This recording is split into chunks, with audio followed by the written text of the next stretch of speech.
once again good morning students. और आज के टॉपिक पे हम लोग आगे बढ़ते हैं। आज का टॉपिक है डिक्शनरी मेथड्स। तो ये आपके स्क्रीन के ऊपर आ रहा होगा डिक्शनरी मेथड्स। तो उसमें से सबसे पहला मेथड है आपका लेन। तो ये आपको पता है कि लेन मेथड जो है वो आपका जो नंबर ऑफ एलिमेंट्स होता है किसी भी डाटा टाइप्स या किसी वेरिएबल के अंदर, वो उसका लेंथ रिटर्न करता है। यहाँ पर लेन के बारे में डिक्शनरी का लेन हमको जानना है कि ये क्या रिटर्न करेगा। तो इट रिटर्न्स नंबर ऑफ की column value pairs of given dictionary. तो की कॉलम वैल्यू पेयर जो है वो आपका एलिमेंट्स होता है डिक्शनरी के अंदर, और वो लेंथ जो है आपका वो रिटर्न्स करेगा लेंथ होगा नंबर, कितने संख्या में एलिमेंट्स आपके डिक्शनरी के अंदर अवेलेबल है। ठीक है। नेक्स्ट मेथड से आपका क्लियर मेथड्स क्या करेगा, removes all elements from dictionary.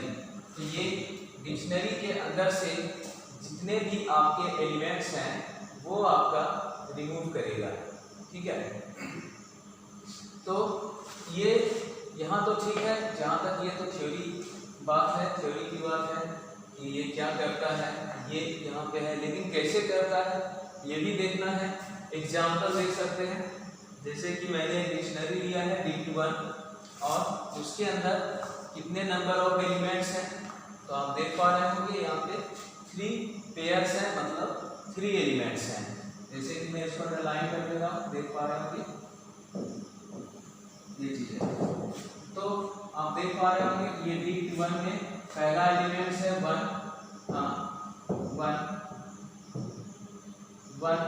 2 2 4 3। तो थर्ड एलिमेंट जो D1 के अंदर है उसका की है 4 और एसोसिएट वैल्यू उसका है वो 3 है, THREE। अब हम लोग एक वेरिएबल दे रहे हैं y और उसके अंदर क्या असाइन कर रहे हैं, जो डिक्शनरी के अंदर उसका क्या लेंथ है वो असाइन कर रहे हैं y को, और फिर प्रिंट ले रहे हैं numbers of elements in dictionary equal to y। तो कितना है, तो यहाँ पे आउटपुट आपका दे रहा है number of elements in dictionary are 3। तो ये आप इस तरह से लेन मेथड की मदद से आप देख सकते हैं डिक्शनरी के अंदर कितने नंबर्स ऑफ एलिमेंट्स अवेलेबल हैं। आगे नेक्स्ट में है आपका प्रिंट D1। तो प्रिंट D1 में आपका क्या है 1 1 2 2 4 3। तो यहाँ 4 की का वैल्यू 3 है। ठीक है। अब हम ये तो लेंथ फंक्शन मेथड के बारे में देखते हैं हम लोगों ने। अब क्लियर मेथड कैसे होगा, तो D1 डॉट क्लियर। तो आपको ये समझ में आ रहा होगा कि क्लियर मेथड कैसे यूज करना है। तो आपको डिक्शनरी नेम लेना है, जैसे यहाँ पे डिक्शनरी नेम D1 है, डॉट लगाना है ऑपरेटर, और फिर मेथड नेम क्लियर। अब क्लियर जैसे ही हम लोग यूज करेंगे उस डिक्शनरी के साथ, तो उस डिक्शनरी के अंदर जो भी नंबर ऑफ एलिमेंट्स हैं वो आपका सारे के सारे क्लियर हो जाएंगे, डिलीट हो जाएंगे। और जब आउटपुट हम लोग लेंगे print empty dictionary equal to D1, तो फिर आउटपुट आपका दे रहा है कि एम्प्टी डिक्शनरी इक्वल टू, और ये एम्प्टी डिक्शनरी का सिंबल आ रहा है curly brackets open and curly brackets close. तो इस तरह से आप लेन और क्लियर मेथड को यूज कर सकते हैं। तो हम लोग इसको लाइव भी देख ले करके कि ऐसा होता है, इज इट पॉसिबल और नॉट। तो जैसा कि यहाँ पे था हमारे पास D1 और इस कर्ली ब्रैकेट्स लेंगे, और पहला था की 1 और इसके वैल्यू थे ONE1 कोमा। अब कोमा लगाएंगे दूसरे एलिमेंट्स को यूज करने से पहले। नेक्स्ट की है 2 कॉलम और इसका एसोसिएट वैल्यू है TWO2 कोमा। फिर नेक्स्ट की है 3 और इसके एसोसिएट वैल्यू है FOUR4। ठीक है, इसे क्लोज कर दिया। अब यहाँ पे हम लोग प्रिंट D1 करेंगे, तो सिंपली ये आउटपुट आपका रिटर्न करेगा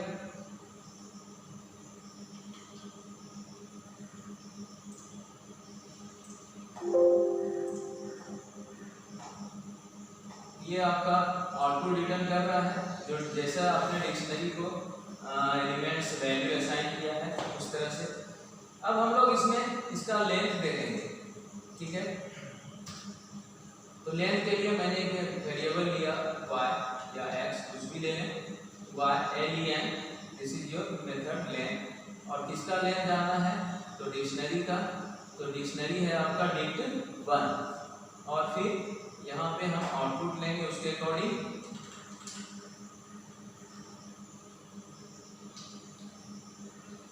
length of dict1 equal to x में आपका लेंथ है अवेलेबल, यहाँ पे डबल कोड लगाएंगे क्योंकि आगे डबल कोड यूज हुआ है। लेंथ ऑफ dict1 आपका 3 रिटर्न कर रहा है। अगर हम इसमें नंबर ऑफ एलिमेंट्स इंक्रीज कर दें, जैसे यहाँ पे मैंने लिया दूसरा 5:5, तो अब इसे सेव करके रन कराऊं तो एक एलिमेंट्स इंक्रीज हो गया है, तो लेंथ ऑफ dict1 हो गया 4। तो इस तरह से आपका ये लेंथ मेथड यूज होता है। उसके बाद आपका है आपका dict1 डॉट क्लियर, ठीक है, ये क्लियर मेथड है। अब यहाँ पे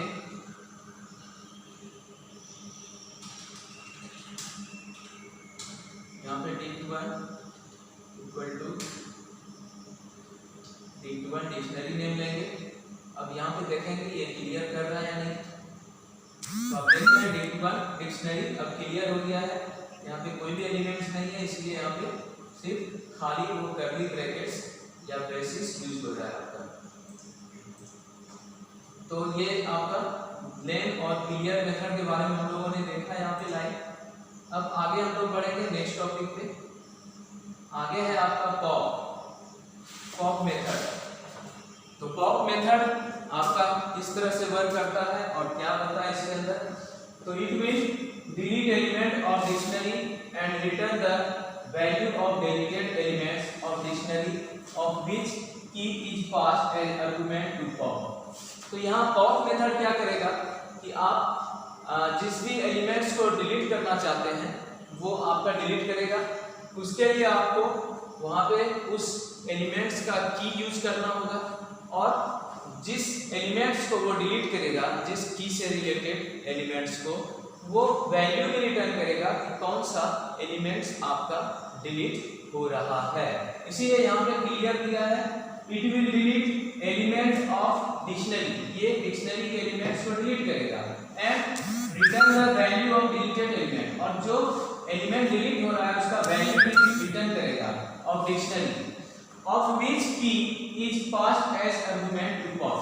और वो किस एलिमेंट को डिलीट करेगा, जिसका की जो है आपका पॉप मेथड के अंदर आर्गुमेंट्स के रूप में यूज हो रहा है, पास हो रहा है, ठीक है। अब आगे बढ़ते हैं। नोट के अंदर ये रेड कलर में दिया है, pop method allows you to specify what to display when given key does not exist. इसमें एक और आपके साथ फीचर अवेलेबल है।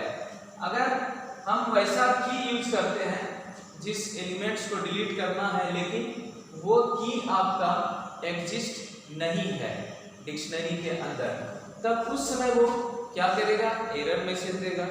लेकिन उससे भी हम बचने के लिए वहाँ पे कुछ अपना वैल्यू डिस्प्ले करा सकते हैं। अगर सपोज वो की एग्जिस्ट नहीं है तो हम वहाँ पे एरर मैसेज से बचने के लिए कुछ भी अपना डिफॉल्ट वैल्यू डिस्प्ले करा सकते हैं।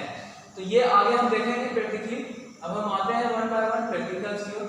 dict1 में आप देख सकते हैं यहाँ 3 एलिमेंट्स हैं, ठीक है, और प्रिंट dict1, तो ये आपका आउटपुट यहाँ पे जैसा डिक्शनरी के अंदर एलिमेंट्स है वो आपका डिस्प्ले कर रहा है। जब हम लोग नेक्स्ट स्लाइड में जाएंगे तो यहाँ पे देख सकते हैं y वेरिएबल के अंदर क्या है, dict1 डॉट पॉप, और की के रूप में 1 है। तो प्रिंट dict1 करेंगे तो आउटपुट क्या देगा, 2243। क्यों, क्योंकि 1 की का जो वैल्यू है और एलिमेंट्स है वो आपका पॉप मतलब हट गया आपके डिक्शनरी के अंदर से। और इस तरह से ये आपका वर्क करता है। और print deleted value equal to y।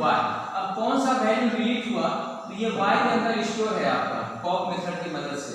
तो डिलीटेड वैल्यू आपका क्या है 1। तो आपका जो उस की का वैल्यू था, की था आपका 1 जब हम पॉप मेथड में यूज कर रहे हैं, तो उससे रिलेटेड आपका वैल्यू है 1। तो वो आपका वैल्यू, वो आपका एलिमेंट्स डिक्शनरी से डिलीट हो गया पॉप मेथड की मदद से। और आप देख सकते हैं कोई प्रॉब्लम है सर? साउंड इको हो रहा है। अच्छा, अभी ठीक है आवाज? Now it's clear?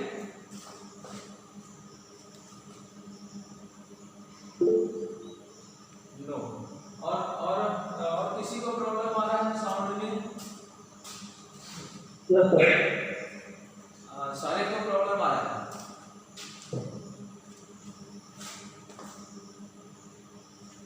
नो, अभी ठीक है। Now it's right. और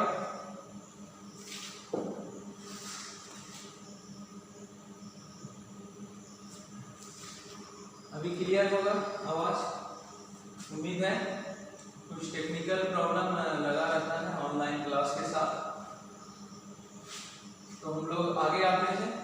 तो अब आप देख पा रहे हैं कि आपका जब हम लोग कोई ऐसा की यूज करते हैं पॉप मेथड के साथ जो आपका एग्जिस्ट नहीं है, तो हम वहाँ पे कुछ अपना डिफॉल्ट वैल्यू भी डिस्प्ले कर सकते हैं। जैसे सबसे लास्ट, सेकेंड लास्ट वाला जो आपका प्रोग्रामिंग है, आप देख पा रहे हैं z इक्वल टू dict1.pop, और वहाँ पे की के रूप में 5 यूज किया गया है, देख पा रहे होंगे। और फिर वहाँ पे आगे है नेक्स्ट आर्गुमेंट नॉट फाउंड, देख पा रहे हैं नॉट फाउंड। तो ये नॉट फाउंड इसीलिए दिया गया है कि अगर जो भी की आपका यहाँ यूज हो रहा है आपके पॉप मेथड के साथ, और वो की आपके डिक्शनरी में एग्जिस्ट नहीं है, तो वो एरर देगा। लेकिन इस एरर मैसेज से बचने के लिए हम यहाँ पे अपना ये डिफॉल्ट वैल्यू भी यहाँ पे डिस्प्ले कर सकते हैं। तो जैसे आपका आउटपुट यहाँ देख सकते हैं, प्रिंट जेड करने के लिए क्या दे रहा है, आउटपुट नॉट फाउंड। तो इस तरह से भी हम वर्क कर सकते हैं अपने डिक्शनरी के अंदर। तो इसे भी मैं लाइव डेमो आपको मैं शो करना चाहूँगा one by one.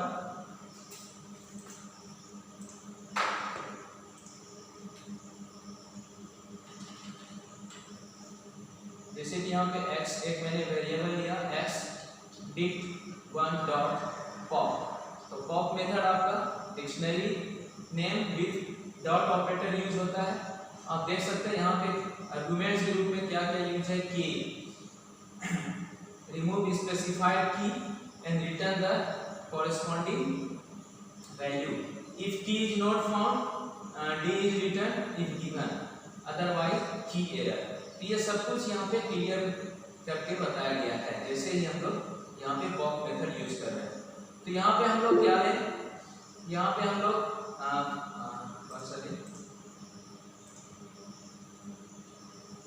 No sound is crystal clear. अच्छा ठीक है, चलो ओके, सभी को ठीक है, कोई प्रॉब्लम?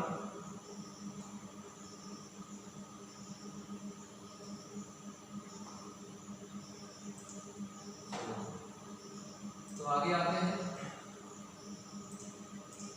तो यहाँ पे हम लोग पॉप में हम लोग की के रूप में 5 ले रहे हैं, ठीक है, और 5 के साथ हम लोग लगा देते हैं not found.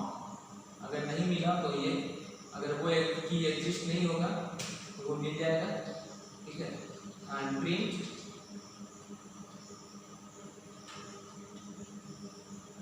Deleted element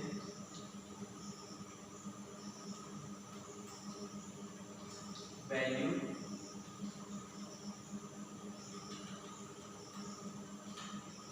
deleted elements value आपका क्या होगा, डिलीटेड एलिमेंट्स वैल्यू x है, और फिर प्रिंट dict1। ये dict1 के अंदर क्या क्या एलिमेंट्स आपका बचा हुआ है ये आपका आउटपुट देगा। तो ये वाला आपको क्लियर हो गया होगा, डिलीटेड एलिमेंट्स वैल्यू। यहाँ पे मैंने ये स्टेप सीक्वेंस यूज किया है एस अपोस्ट्रोफी एस लगाने के लिए। तो डिलीटेड एलिमेंट्स वैल्यू 5 है और आपका डिक्ट1 में अभी क्या है 3 एलिमेंट्स अवेलेबल है। तो ये आपका यहाँ पे है। सपोज अगर वैसा की है जो यहाँ अवेलेबल नहीं है, जैसे हम लोग 4 लिए, पॉप मेथड के अंदर हम लोगों ने क्या लिया 4 लिया, की 4 लिया और 4 यहाँ पे एग्जिस्ट नहीं है डिक्ट1 के अंदर, आप देख पा रहे हैं। तो ये यहाँ पे इसका जो डिफॉल्ट मैसेज है नोट फाउंड, ये आपका एक्सक्यूट करेगा deleted elements value not found, और ये पूरा का पूरा डिक्शनरी आपका अभी आउटपुट रिटर्न कर रहा है। तो ये आपको क्लियर हो गया होगा ये पॉप मेथड कैसे यूज होता है, उसमें कैसे हम लोग डिफॉल्ट वैल्यू यूज कर सकते हैं, ये आपको क्लियर हो गया होगा। अब आगे बढ़ते हैं नेक्स्ट स्लाइड में। अब है कीज। कीज क्या करेगा, तो keys it returns keys of a dictionary in the forms of A list. List के रूप में आपको ये रिटर्न करेगा कीज, जितने भी कीज हैं एलिमेंट्स के अंदर, जैसे कि डिक्ट1 और इसके अंदर 1 2 3 4 ये अलग अलग कीज हैं। प्रिंट डिक्ट1, तो प्रिंट डिक्ट1 तो ये सेम टू सेम आउटपुट दे रहा है यहाँ पे। अब हम लोग यहाँ पे कीज मेथड यूज कर रहे हैं, y को असाइन कर रहे हैं डिक्ट1 डॉट कीज। तो ये जितने भी कीज वैल्यू है वो y को असाइन हो जाएंगे, और जब हम लोग फिर से प्रिंट करेंगे कीज ऑफ डिक्शनरी r, और यहाँ y में जो भी है कीज वैल्यू वो आपको रिटर्न करेगा। तो keys of dictionary r dict keys 1 2 3 4, तो ये आपका दिखा रहा है। उसी के साथ आपको वैल्यू भी देखना है, तो उस एलिमेंट्स में क्या क्या वैल्यूज हैं तो वो भी आप देख सकते हैं वैल्यूज मेथड की मदद से। It return values of a dictionary in the form of A list. तो यहाँ पे आप देख सकते हैं इसका किया गया है प्रोग्रामिंग, z को असाइन किया गया है डिक्ट1 डॉट वैल्यू। तो जो भी वैल्यूज हैं वो सारा वैल्यू z को असाइन हो गया। अब प्रिंट यहाँ पे ले रहे हैं वैल्यूज ऑफ डिक्शनरी r, और यहाँ पे z वेरिएबल को यहाँ यूज कर रहे हैं। तो इसका आउटपुट है values of dictionary r dict underscore values. तो ये है 1 2 3 4। तो इस तरह से आपका कीज और वैल्यूज दो मेथड्स होते हैं उस डिक्शनरी के लिए, कि की के रूप में क्या यूज किया गया है, वैल्यू के रूप में क्या यूज किया गया है। तो इसे हम लोग इसे भी यहाँ देख लें, चेक कर लें।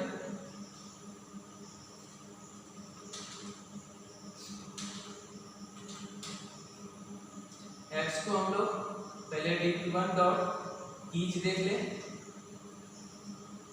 और प्रिंट कीज ऑफ डिक्शनरी डिक्ट1 और यहाँ पे एक्स यूज कर लेंगे। तो देख पा रहे हैं keys of dictionary dict one dict keys, और ये लिस्ट के रूप में आपका यूज हो रहा है। लिस्ट में हम लोग स्क्वायर ब्रैकेट यूज करते हैं 1 2 3 5, यही आपके कीज हैं इस डिक्शनरी के अंदर। और फिर नेक्स्ट में मेथड है आपका वैल्यूज VALUES वैल्यूज, इसे रन करा के देख लें। तो डिक्ट वैल्यूज आपका हो गया 1 2 4 5, जो आपके वैल्यू अलग अलग एलिमेंट्स के लिए यहाँ पे अवेलेबल है। वैल्यूज और dictionary dict one dict underscore values, और ये लिस्ट के रूप में ये आपका आउटपुट रिटर्न करेगा। तो यहाँ पे क्लियर किया है कि it returns values of dictionary in the form of A list. तो ये लिस्ट के फॉर्म में आपका रिटर्न करेगा। उसी तरह से कीज का भी दिया हुआ है, it returns keys of a dictionary in the form of A list. तो लिस्ट के फॉर्म में ये रिटर्न करेगा। तो क्लियर है यहाँ पे सारा कुछ। अब नेक्स्ट है आइटम्स। आइटम्स मेथड है। आइटम्स मेथड में क्या होता है, it returns all elements of the dictionary in the forms of tuples. ये उस डिक्शनरी के हर एक एलिमेंट्स को रिटर्न करता है और किस रूप में, in the forms of tuples, tuples के रूप में। तो कैसे ये यूज होता है देख लें। ये आपका एक छोटा सा डिक्शनरी है dict1 1122 और y को वैल्यू असाइन किया गया है dict1.items और फिर यहाँ पे लूप यूज किया गया है क्योंकि यहाँ पे हर एक एलिमेंट्स को हमको रिटर्न करना है। तो ये ट्रेवर्सल का कॉन्सेप्ट हो गया, केस हो गया। ट्रेवर्सल में हम एवरी एंड ईच एलिमेंट्स को बारी बारी से एक्सेस करते हैं। तो यहाँ भी वही हो रहा है फॉर लूप की मदद से 4z इन y के अंदर जो भी आइटम्स है वो 1 बाय 1 z हो जाएगा और प्रिंट z। तो प्रिंट z करने से यहाँ पे आउटपुट आपका दिख रहा है 1 1 2 2 इस तरह से। तो बहुत ही आसान है। तो इसे भी हम लोग देख लें प्रैक्टिकली कर, यहाँ पे लाइक क्या रियली ऐसा होता है, हो रहा है या नहीं।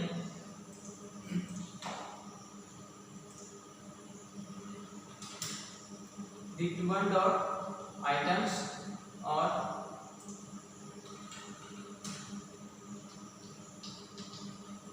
इसके लिए हमको यहाँ पे लूप लेना पड़ेगा।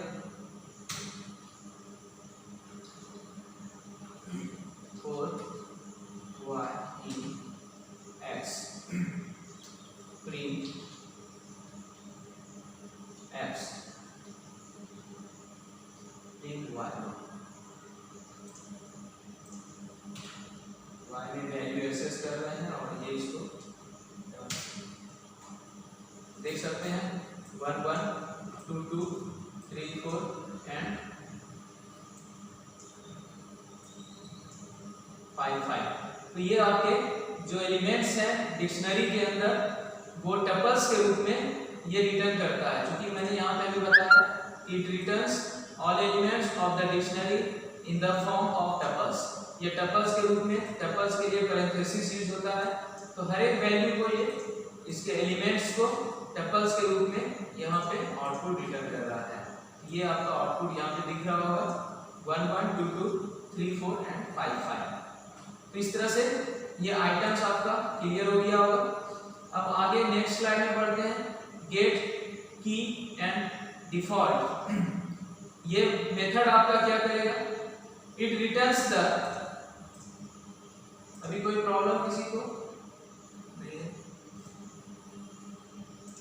चलो it returns the value with given की। ये जो भी हम की यहाँ पे की को हम यूज करेंगे गेट मेथड के साथ, उसका वैल्यू को रिटर्न करेगा।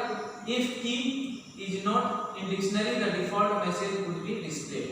ठीक है, तो यहाँ पे एक्सेस करने का तरीका है किसी भी पार्टिकुलर एलिमेंट्स को गेट मेथड की मदद से। Once again you can see the definition of get method. It returns the value with given key, जो भी की यहाँ पे दिया रहेगा उसका वैल्यू वो रिटर्न करेगा। If key is not in dictionary, अगर की आपका डिक्शनरी के अंदर एग्जिस्ट नहीं है तो default message would be display. तो उसके अंदर जो भी हम डिफॉल्ट मैसेज यूज करेंगे, जो कि मैंने अभी पॉप मेथड में देखा था यूज करके, डिफॉल्ट मैसेज यूज करके, तो वही चीज यहाँ पे गेट मेथड के साथ भी हम लोग कर सकते हैं। तो यहाँ पे dict1 है आपका डिक्शनरी। dict1 के अंदर आपका देख पा रहे होंगे ये 1 1 2 2 और प्रिंट dict1, तो ये आउटपुट 1 1 2 2 दे रहा है। उसके बाद है y के अंदर dict1.get और 1 की के रूप में 1 लिया मैंने और साथ ही डिफॉल्ट मैसेज भी लगा दिया नोट फॉर्म। ठीक है, तो प्रिंट y करने से ये उस की का वैल्यू जो है वो 1 है, कोई 1 वो रिटर्न करेगा। नेक्स्ट में z को हम लोगों ने क्या किया है, dict1.get 5 की के रूप में 5 लिया है और डिफॉल्ट मैसेज है नोट फाउंड। तो जब हम लोग प्रिंट z करेंगे तो ये आपका आउटपुट करेगा नोट फाउंड, क्योंकि 5 की जो है आपका एग्जिस्ट नहीं है उस डिक्शनरी के अंदर। तो इस तरह से ये गेट मेथड आपका यूज होता है। इसे भी हम लोग यहाँ पे यूज करके देख सकते हैं। dict1.get और जैसे कि यहाँ पे हम की यहाँ पे लें,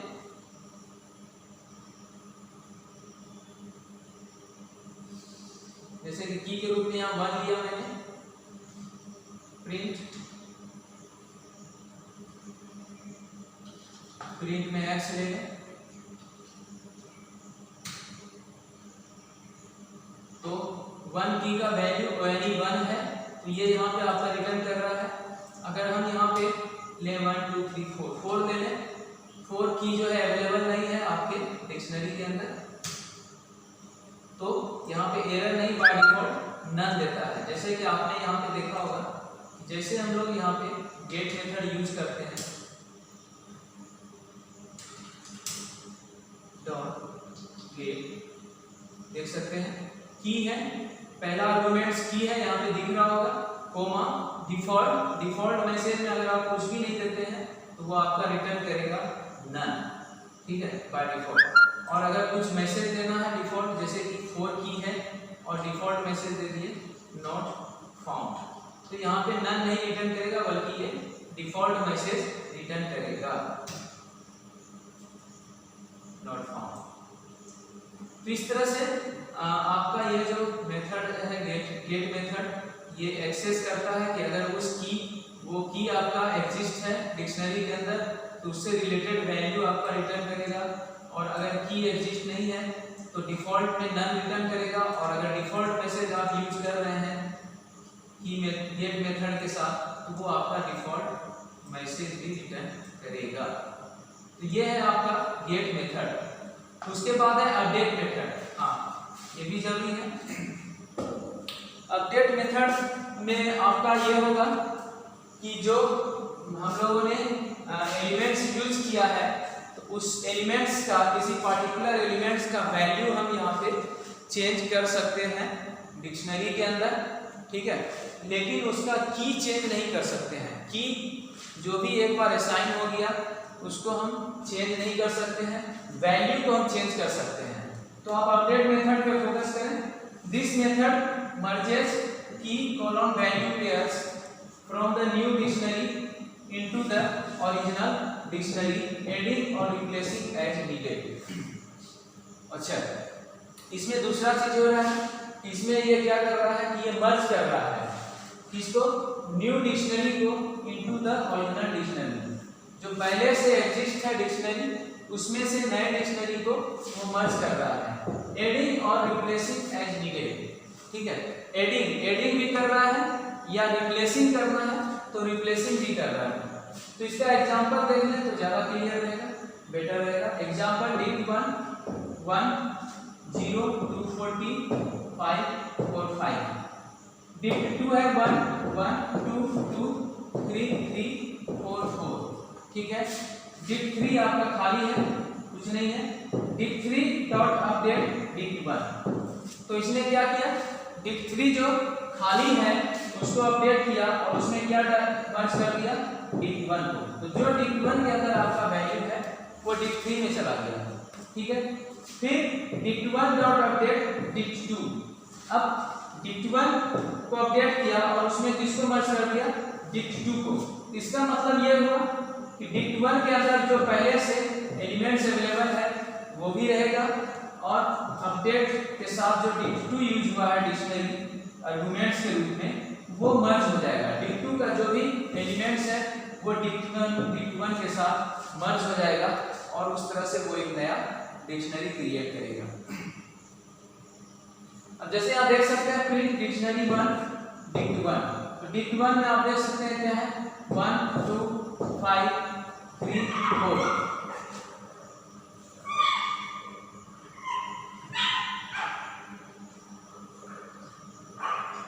तो यहाँ पे आप देख रहे हैं कि डिक्ट 1 का जो वैल्यू था वो उसे रिमूव कर दिया और उसके जगह पे नया वैल्यू ले लिया, 1 के जगह पे 1, 2 के जगह पे 2, 3 के जगह पे 3, 4 के जगह पे 4 और 5 के जगह पे 5। ये डिक्ट 1 यहाँ पे दिख रहा होगा 1 1 2 2 5 5 3 3 4 4, ठीक है।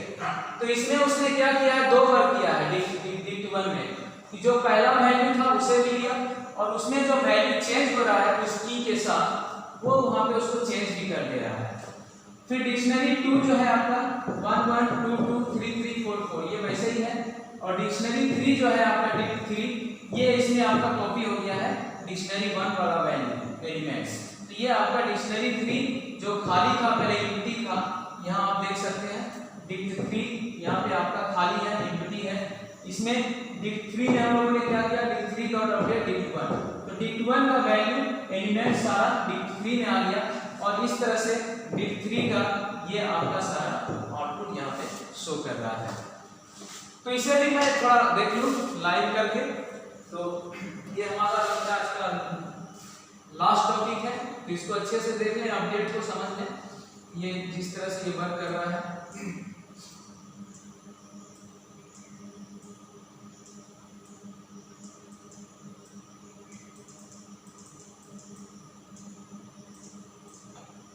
तो यहाँ पे जैसे हमारे पास डिक्ट 1 है, एक डिक्ट 2 की ले लिया जाए,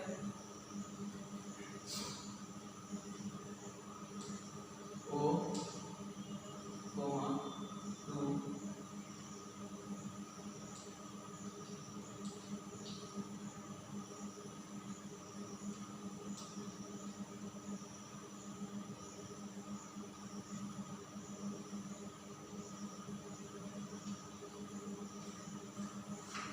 तो इस दो को हम लोग देख लें करके।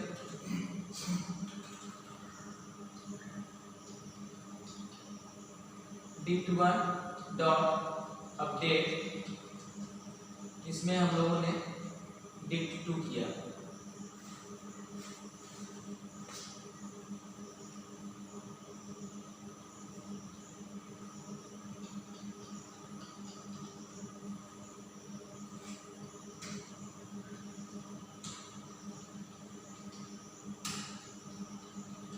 Print dict 1।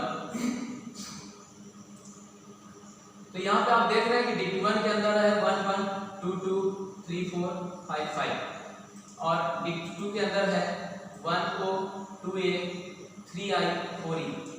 अब यहाँ पे डिक्ट 1 को हम अपडेट कर रहे हैं, किसके द्वारा, डिक्ट 2 के द्वारा।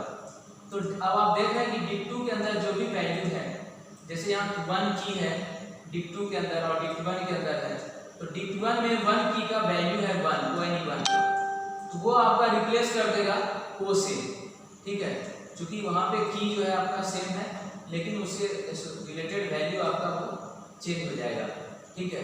2 की में आप देख रहे हैं कि डिक्ट 1 में 2 है, TWO2, वो आपका रिप्लेस हो जाना चाहिए ए से। इस तरह से आप इसको रन करके देख सकते हैं, क्लियर है। तो पहले जो डिक्ट 1 में 1 2 3 और 4 की का जो वैल्यू था वो आपका चेंज होके O A I E हो गया, और चूंकि इसमें मैंने 5 की यूज नहीं किया है तो वो सेम वैसे का वैसे है जैसे पहले था डिक्ट 1 के अंदर। तो ये आपका वर्क हो रहा है। उसी तरह से आप इसको रिवर्स कर दें, डिक्ट 2 को अपडेट कर दें इसके साथ, डिक्ट 1 के साथ।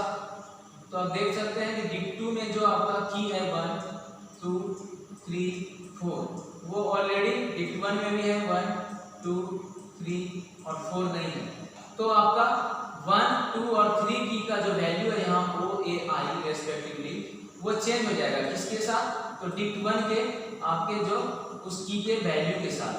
तो आप इसको रन करके देख लें, 1 में वो था तो 1 हो गया, 2 का 2 हो गया, 3 का 4 ही रहा और 5 का 5 रहा, इस तरह से। तो ये आपका डिक्ट 2 है।